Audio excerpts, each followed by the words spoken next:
Kemi Badenoch, you're calling on Rachel Reeves to go because of what happened with her failure to register a licence for her rental property in South London. Can you explain your thinking behind that? So I've spoken to two landlords this morning in Southwark. I think we're actually standing in Southwark right now.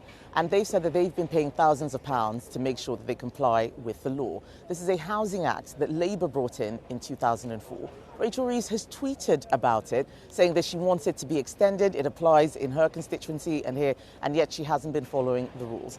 The law says that those who don't follow it are making criminal offence. It's a criminal offence not to follow it. I think that is serious. If she has committed a criminal offence, then there are very serious questions to answer, so we should have an investigation. Keir Starmer said lawmakers shouldn't be lawbreakers. He needs to apply his own rules to his front bench.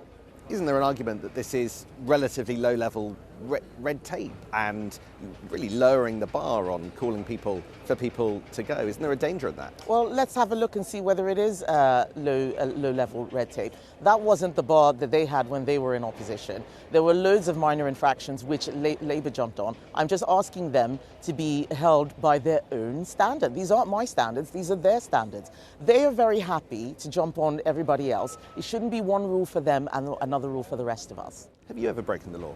I don't believe that I have, but if I had done so when I was in government, then I would have been sacked or I would have been forced to resign. I'm sure that there are many people out there who commit infractions every day, but we expect the highest standards of our government. And right now, we have a budget at the end of the month. We need the government to be most focused on sorting out the economy. Loads of people out there are losing their jobs. Unemployment has risen every single month since they came into office. Hang on, you're changing the and subject. Yet, no, I'm not changing the subject. They are distracted. They have scandal after scandal. Today it's Rachel Reeves. Yesterday was Peter Mandelson. The day before it's Angela Rayner. They are completely at sea. They need to get a grip. I'm not changing the subject. It's all related.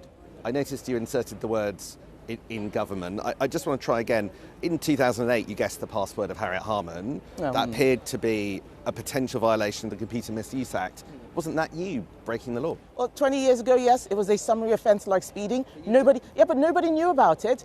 I was the one who actually told people that that was something that I did. I came out and said, by the way, I did it on video. This was something I did in my 20s. We're not talking about something that Rachel Reeves did in her 20s. We're talking about something she's doing as Chancellor, after she became Chancellor. It is not the same thing at all. Hang on, so there are exceptions to lawmakers can't be lawbreakers? No.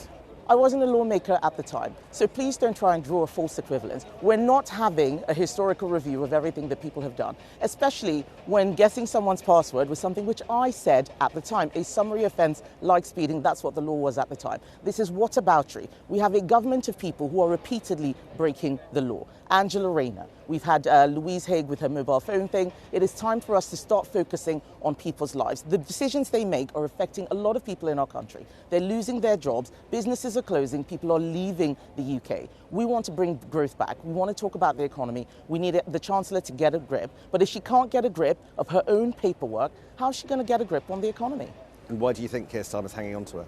Well, I think it's quite obvious why Keir Starmer is hanging on to her. He doesn't want to have to lose another cabinet minister, and we understand that. We would like them to be focused on the economy. But are they capable? Can these people actually run it? I don't believe so. Not a single person in the Labour cabinet has ever run a proper business. They don't know how to run things, and it shows.